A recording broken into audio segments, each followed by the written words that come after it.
2017 года. Я пролистывала ленту новостей в Телеграме вроде и увидела фотографии Артема и Кати, то, что они находятся в розыске. Он занервничал при всем этом.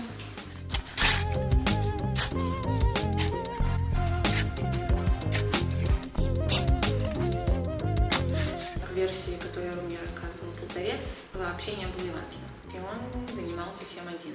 Когда Дорофей попал на колени, он хватался руками за землю, за траву, и Полтавец сказал, что я увидел, как человек цепляется за жизнь.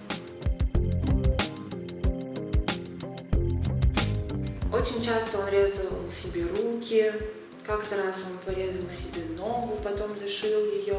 Спросила, почему, потому что он ответил, потому что все плохо, я один, у меня никого нет.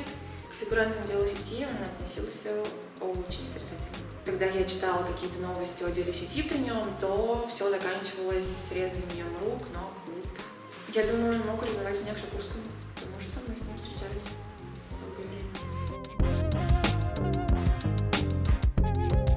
Алексей Полтавец в статье «Медузы» упоминает квартиру, так называемые сады. Ты слышала что-нибудь про эту квартиру? Я слышала об этой квартире, но первый раз из статьи «Медузы» я услышала то, что там что-то выращивало. Я полностью убедилась в том, что дело сети придумано, когда побывала на допросе у следователя ФСБ Токарева. Ты читала то, что подписывала? Нет. Я читала это отрывками, но не полностью.